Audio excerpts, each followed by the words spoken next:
Assalamualaikum semuanya, selamat datang di channel Obrolan Fighter. Semenjak Khabib Nurmagomedov menyatakan pensiun di UFC 254, para fighter dan para fans MMA ramai memperbincangkan siapa GOAT di UFC. Oh ya, buat yang belum tahu GOAT itu apa? GOAT adalah singkatan dari Greatest of Time, yang artinya terbaik sepanjang masa. Jadi dimaksud bukan kambing ya.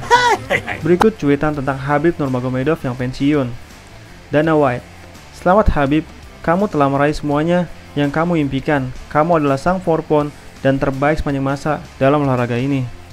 Manny Pacquiao, selamat kepada Sang GOAT atas kemenangan dan karir yang luar biasa. Suatu kehormatan karena bisa menyaksikanmu bertarung. Rudy Gobert, Khabib adalah fighter paling dominan yang pernah saya lihat. Saya pikir malam ini menjadi ujian terberatnya, tapi benar-benar bukan tandingan. Terlalu hebat, terlalu kuat, terlalu tangguh. Cody Garbrandt, terbaik yang pernah ada. Darren Till, benar-benar top 5 fighter terbaik sepanjang masa.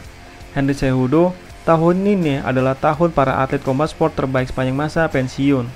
Daniel Cormier, selamat kepada juara UFC terbaik sepanjang sejarah. Jack Hermanson, Khabib mungkin adalah yang terbaik sepanjang masa. Frankie Edgar, Khabib adalah yang terbaik sepanjang masa. Joe Rogan, Khabib adalah yang terbaik sepanjang masa. Jon Jones yang sebelumnya mempersilahkan Khabib untuk berada di tahta tertinggi, yaitu the number one pound for pound. Dalam cuitannya, Jon Jones berkata, "Sampai saya mengambil kembali mahkota itu, saya berikan tahta ini, nikmatilah juara." Tapi Jon Jones berubah menjadi geram kepada UFC. Ia memberikan tahta itu kepada orang yang baru 4 kali juara, sedangkan dirinya sudah 15 kali. Ya mungkin karena fans Khabib yang sangat fanatik, yang langsung membanding-bandingkan antara Khabib dengan Jon Jones. Berikut isi cuitan Jon Jones. Saya menjuarai 15 gelar juara dunia, sedangkan dia baru 4 kali. Kenyataannya dia masih dalam perdebatan siapa yang terbaik sepanjang masa. Tidak masuk akal bagiku. Saya tidak sirik, saya menghormati Khabib atas siapa dirinya. Tapi untuk menjadi yang terbaik, itu dengan diraih, bukan dengan diberikan. Sayangnya 4 kali juara tidak cukup. Tidak peduli betapa kagumnya saya pada Khabib. Mengalahkan Vitor Belfort, Lyoto Machida, Robert Jackson, itu lebih besar daripada melawan Justin Gaethje. Hiraukan fakta ini sesuka kalian. Vitor Belfort merupakan petarung yang lengkap. Dia bisa saja membunuh orang-orang usai laga. Setiap orang jadi kecil ketika menghadapi saya. Ya itu sih menurut Jon Jones sendiri. Sedangkan Dana White tetap memberikan tahta itu kepada Khabib Nurmagomedov. Sebenarnya hal yang paling sulit di dunia ini adalah menentukan mutlak siapa yang terbaik sepanjang masa. Bahkan di seluruh cabang olahraga, seperti di sepak bola, basket, bulu tangkis, tenis, MotoGP, Formula One, tinju, dan masih banyak lagi. Ya semua itu menurut gue karena 4 faktor. Berikut 4 faktor yang sangat membuat rumit menentukan siapa yang terbaik sepanjang masa. 1. Perbedaan era. UFC era lama, kebanyakan fighter hanya menguasai satu bela diri. Sedangkan UFC era baru, fighter dituntut menguasai minimal 2 disiplin bela diri. Di UFC era lama, banyak fighter yang menggunakan steroid. Sekarang sejak 2015, UFC sudah menggandeng USADA untuk anti-doping yang independen.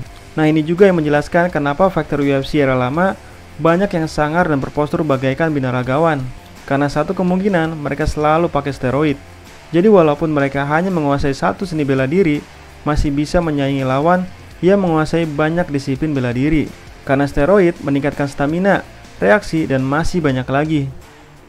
UFC era sekarang, karena tidak ada alat doping terlarang, maka fighter dituntut untuk bisa minimal 2 disiplin bela diri. Satu untuk pertarungan atas dan satu untuk pertarungan bawah. Jadi wajar, di era sekarang, fighter dengan postur bagaikan binaragawan, power yang mengerikan, dan kebrutalan tidak cukup dijadikan bekal untuk menjadi juara. Sedangkan yang paling disiplin, berpengalaman, dan paling tinggi skill bela dirinya lah yang menjadi juara. Seperti Yoel Romero dan Paulo Costa yang terkenal brutal dengan tubuh yang kekar, kalah dengan Israel Adesanya yang kurus tapi punya kemampuan striking level dewa. Seperti Jorge Masvidal, petarung jalanan yang brutal, kalah melawan Kamaru Usman dengan kemampuan striking dengan gulat yang seimbang. Seperti Francis Ngannou dan Alistair Overeem, ia memiliki postur bagaikan binaragawan dan power pukulan yang mengerikan, tetapi tetap kalah di tangan Stipe Miocic yang tidak six pack tapi punya fight IQ yang tinggi dan kardio yang kuat, seperti Petr Yan yang walaupun wajahnya seperti bayi tapi mampu tak terkalahkan, dan seperti Conor McGregor dengan tubuh penuh tato dan trash talknya yang bisa merusak mental lawan. Tapi kenyataannya Conor kalah melawan Khabib yang tidak punya tato sama sekali, yang bicaranya santun dan bijak. Tapi Khabib berlatih gulat sejak kecil, melawan beruang, dan tidak pernah mencicipi alkohol setetes pun. Bisa jadi sulitnya jadi fighter di era lama adalah berhadapan dengan fighter yang masih curang, sedangkan sulitnya fighter era baru adalah berhadapan dengan fighter yang menguasai lebih dari satu disiplin bela diri kelas elit. 2. Faktor ketidaksempurnaan. Walaupun rekor Khabib 29 kemenangan dan tidak pernah kalah, tidak pernah berdarah, dan sangat dominan, tapi bagi gue ada dua kekurangan Khabib yang selalu dibahas fans Jon Jones, yaitu 1. Khabib baru 4 kali juara, sedangkan Silva 11 kali, Demetrius Johnson 12 kali, Georges St. Pierre 13 kali, dan Jon Jones 15 kali. Kedua, Khabib tidak pernah pindah kelas, seperti Demetrius Johnson ke bantamweight, Anderson Silva kelas heavyweight, Daniel Cormier ke heavyweight, bahkan menjadi double champ, Georges St. Pierre ke middleweight, bahkan menjadi juara, dan Jon Jones ke heavyweight.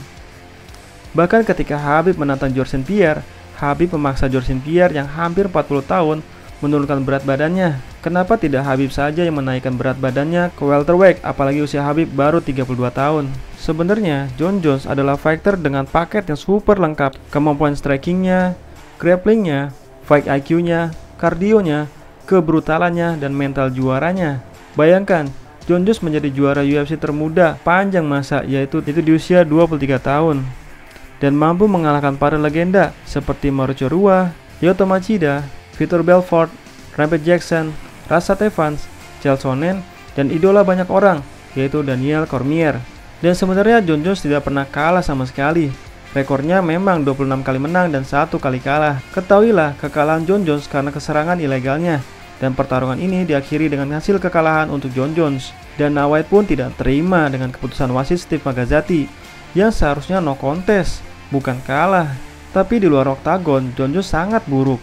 28 April, Jon Jones dicabut sabuknya dan diskors dari UFC tanpa batas waktu karena insiden tabrak lari di mana dia menabrak wanita hamil. 6 Juli 2016, Jon Jones dikeluarkan dari pertarungan oleh USADA pada 16 Juni setelah potensi pelanggaran anti-doping. Pada 15 Desember, Jon Jones juga diskors oleh Komisi Atletik Negara bagian Nevada selama 1 tahun. Jon Jones dinyatakan positif turinabol, steroid anabolik, setelah pertarungannya melawan Daniel Cormier.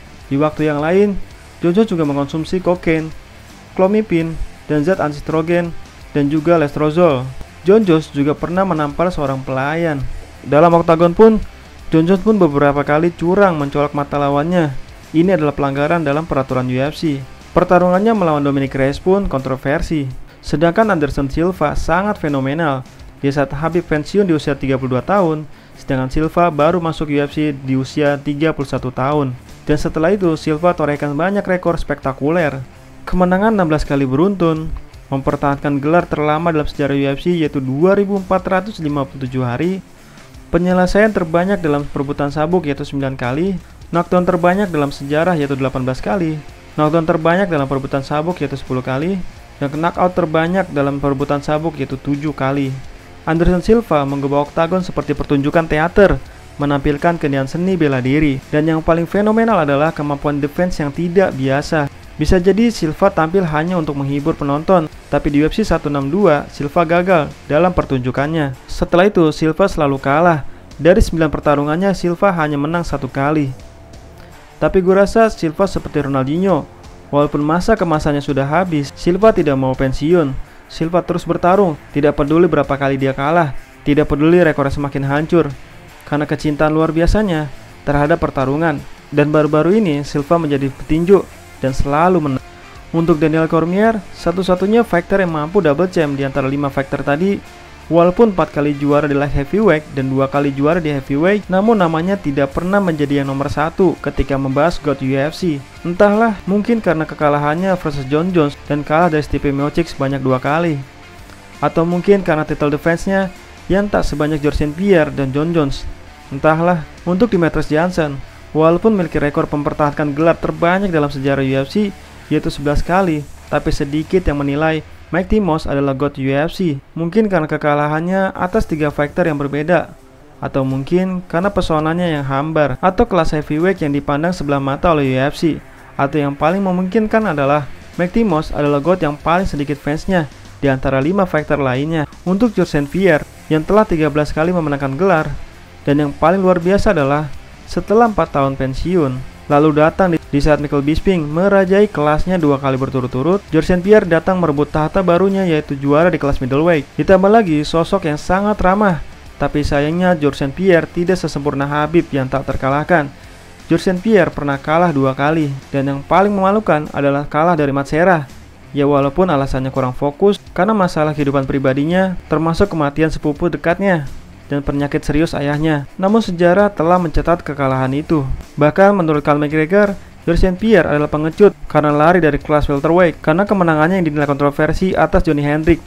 Ditambah lagi timbul pertanyaan, bagaimana mungkin George St. Pierre dianggap GOAT MMA tapi tidak pernah menjadi ranking 1 pound for pound.